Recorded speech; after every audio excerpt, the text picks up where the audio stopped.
Even when you feel low, you can still go. Even when you feel slow, you can still go. Even when there's no. Assalamualaikum warahmatullahi wabarakatuh. Ketemu lagi dengan channel Biansel. Di sini saya menerima servisan Samsung S10 Plus dengan kondisi kerusakan. Di sini dia mati total. Oke, di sini pertama-tama saya tekan tombol power, dan setelah saya tekan, di sini handphonenya tidak bisa menyala. Oke, lalu di sini saya coba untuk mengecas. Adakah respon di saat kita mengecas? Dan di sini lampu cas saya tidak berwarna merah, berarti kondisi handphone ini memang kondisinya mati total. Oke, di sini pertama-tama saya ingin membuka dulu tutup belakangnya dan memperlihatkan pada sahabat Biansel bahwa kondisi handphone ini, kondisinya di sini dia tutup belakangnya pecah dan LCD-nya pun di sini agak retak. Oke, sahabat Biansel di sini bisa melihat. Dan di sini saya ingin membuka atau melepas mesinnya, tetapi videonya sini saya agak percepat. Oke.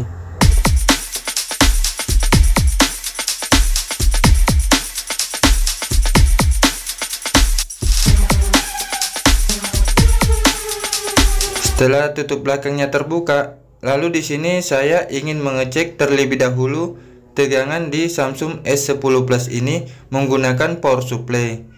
Dan di sini tegangan yang saya perlukan di power supply yaitu 3,9 volt. Oke, di sini agak lari-lari. Oke, lalu di sini saya cek ulang.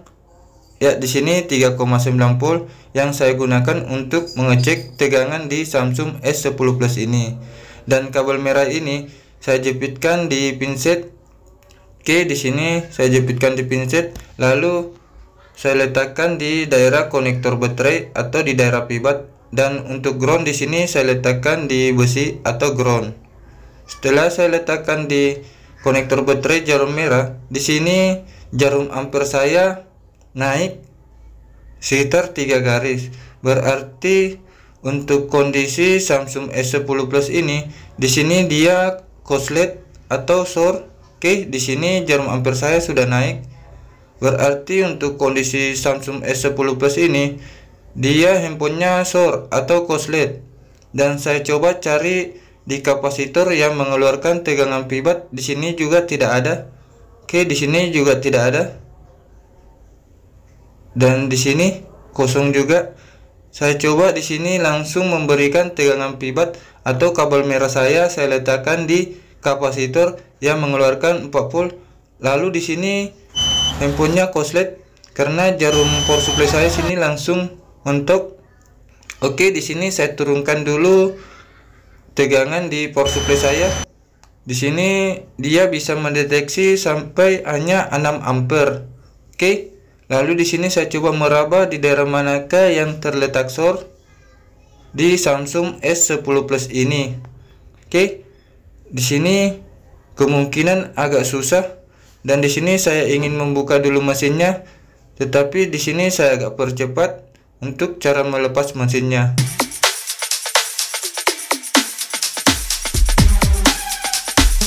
Setelah mesinnya terlepas dari frame-nya, lalu di sini saya lihat untuk kondisi mesin di sini dia masih mulus, artinya masih segel juga. Dan di sini saya lepas dulu biji kameranya, tetapi di sini kita perlu berhati-hati sehingga mesinnya tidak patah.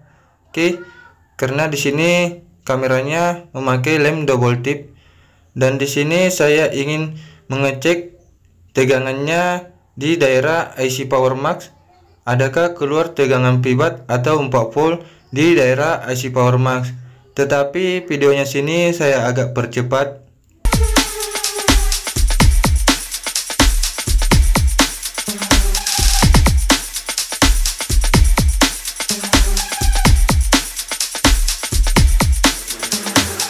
Setelah kaleng di daerah si Power Max-nya terbuka, lalu di sini saya ingin mengecek coil di daerah IC Power Max ini.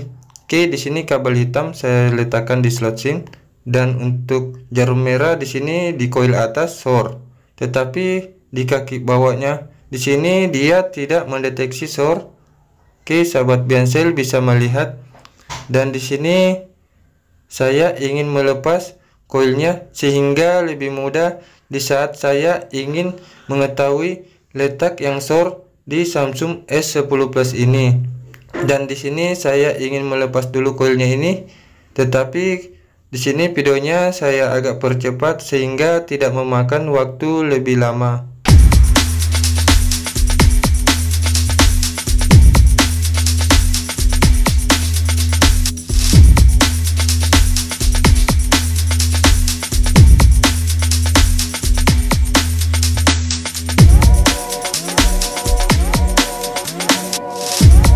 Setelah koilnya terlepas, di sini kita sudah mudah untuk mendeteksi tegangan short di Samsung S10 Plus ini.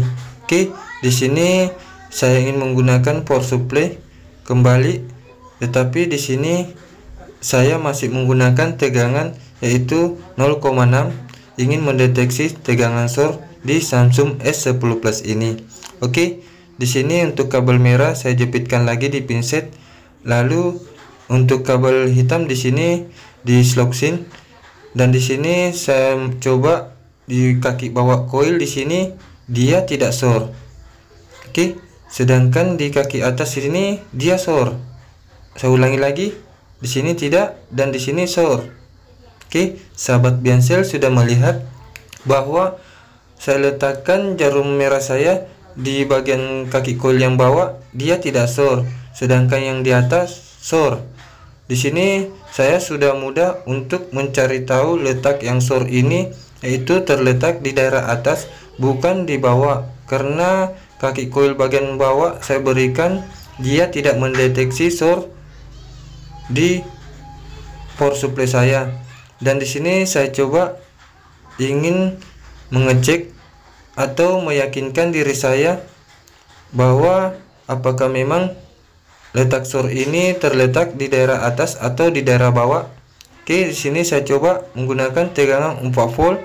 Di daerah bawah sini tidak mendeteksi short, dan di konektor baterai sini dia masih short karena masih naik 3 garis di power supply saya.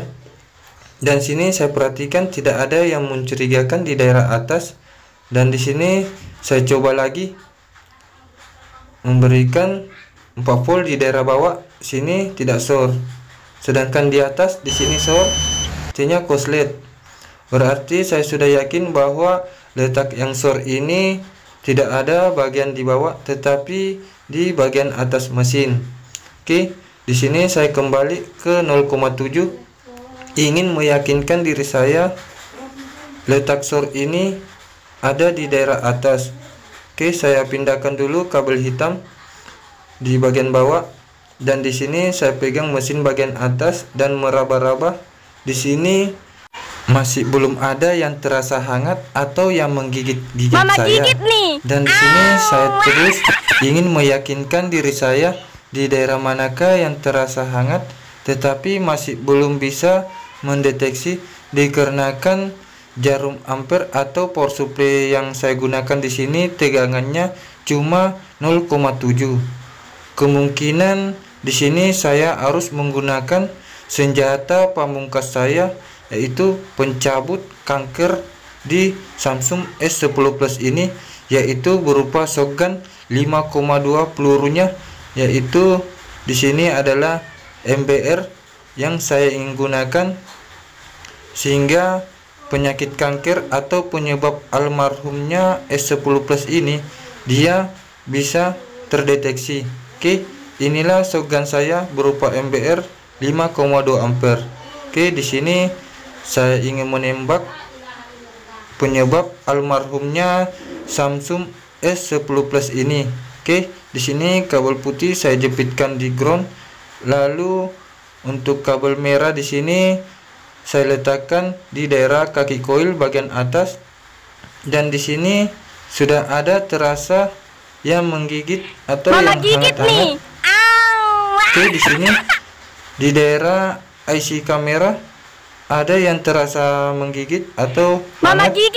Oke, lalu di sini saya coba memberikan lilin sehingga sahabat Biancel juga bisa melihat bahwa penyebab almarhumnya S10 Plus ini terletak di kapasitor atau di dalam kaleng sini. Oke, lalu di sini untuk kabel merah saya tak letakkan di konektor baterai, tetapi di kapasitor yang mengeluarkan tegangan privat. Oke, di sini sahabat Biansel bisa memperhatikan bahwa lilinnya sudah meleleh dan penyebab kanker S10 Plus ini sudah terdeteksi bahwa penyebabnya adalah kapasitor yang berwarna coklat, penyebab almarhumnya S10 Plus ini. Oke, di sini sahabat Biansel sudah melihat, dan di sini saya ingin melepasnya dulu. Tetapi di sini saya tidak mengganti, hanya ingin melepas penyakit kankernya. Di sini saya menggunakan tombak untuk mencabut penyebab almarhumnya Samsung S10 Plus ini. Oke, di sini penyakit kankernya saya sudah cabut dan inilah penyebabnya. Oke, lalu di sini saya ingin coba mengukur lagi menggunakan power supply. Apakah memang handphone ini sudah tidak korslet atau bagaimana? Oke, di sini saya menggunakan tegangan di power supply saya yaitu 4 volt. Oke, di sini untuk kabel merah di pinset. Lalu di sini saya menggunakan jarum tes untuk mengecek tegangan di power supply. Di sini masih 0,7.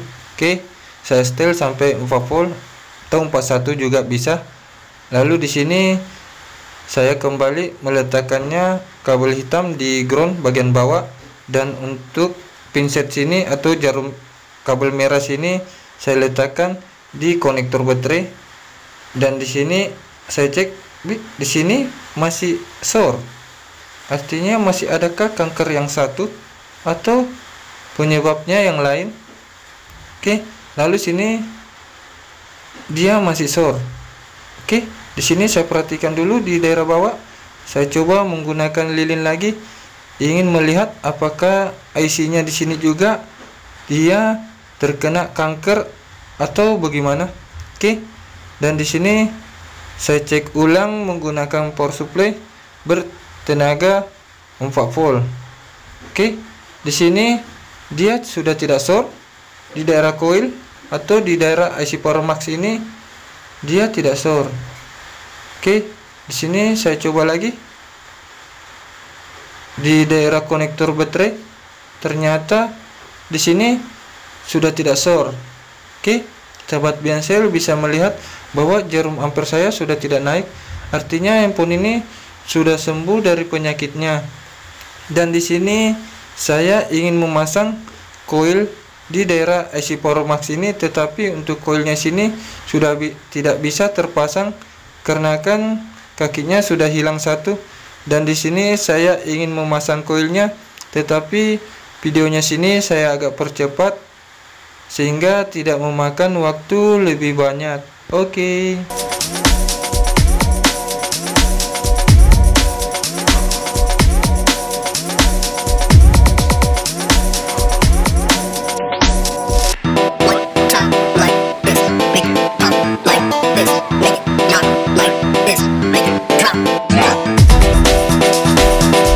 Setelah koilnya terpasang, di sini kita mencoba dulu menggunakan power supply sebelum memasang di frame-nya atau menggunakan baterai. Ingin mengecek dulu kondisi handphone ini apakah dia sudah tidak short atau bagaimana. Oke, untuk kabel hitam di sini saya jepitkan di ground, lalu kabel merah saya jepitkan di pinset dan menuju ke konektor baterai. Alhamdulillah, di sini jarum ampere saya sudah tidak naik, berarti Samsung S10 Plus ini dia sudah tidak short. Lalu di sini saya ingin menyalakannya menggunakan besi, yaitu berupa pisau heater. Oke, di sini dia jatuh lagi. Oke, di sini saya coba. Ya, di sini jarum ampere saya sudah bermain, berarti handphonenya sini sudah menyala. Tetapi di sini kita belum bisa memastikan apakah handphone ini sudah normal atau bagaimana sebelum kita mencoba di LCD-nya. Oke, di sini saya pasang dulu di LCD-nya atau di frame-nya.